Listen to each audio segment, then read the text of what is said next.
તેલના વેપાર પર અમેરિકા યુરોપના આક્ષેપોનો ભારતનો પાકો જવાબ. અમેરિકા દ્વારા રશિયન તેલના વેચાણ તથા આયાત મુદ્દે ભારતમાં ઉપજેલા આયાતી કરના વિવાદ વચ્ચે વિદેશીઓ બાબતોના પ્રધાન જયશંકરે વિધિવત પ્રતિસાદ આપ્યો છે. તાજેતરમાં જે રીતે અમેરિકા તરફથી ભારત પર રશિયા સાથેના તેલ વેપાર બદલ વધારેલા આયાતી કર અને આક્ષેપો કરવામાં આવ્યા છે, ત્યારે જયશંકરજીએ અમને એવા જગત વ્યવસ્થા જોઈએ છે જે ગણી ચૂંટી શક્તિમથાક્ત શક્તિઓની ન હોય એવો સ્પષ્ટ સંદેશ આપ્યો. વધુમાં વિદેશ મંત્રાલય દ્વારા જણાવ્યું કે ભારતે પોતાની શક્તિ સંપન્ન અને જાગૃત લોકપ્રિયતા માટે ગુણવત્તાવાળા અને સ્વાભાવિક બજારની જરૂરિયાત પ્રમાણે રશિયા પાસેથી ક્રૂડ તેલ ખરીદ્યું છે. શાસક દેશોની બંદોબસ્તની સલાહના કારણે ભારતે નિર્ધારિત સમયગાળા દરમિયાન માત્ર તે વિરુદ્ધ વિધેય કરી છે. ભારતનું કહેવું છે કે અમુક દેશો જેમ કે અમેરિકા અને યુરોપિયન સંઘ પોતે જ રશિયા સાથે વ્યાપાર કરે છે અને તેમને ભારતને નિશાન બનાવવું અયોગ્ય છે.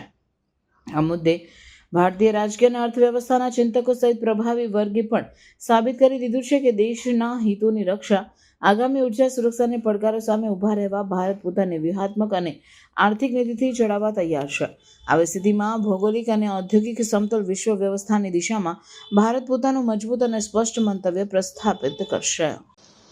Our collective desire is to see a fair and representative global order, not one dominated by a few. That quest is often articulated as political or economic rebalancing.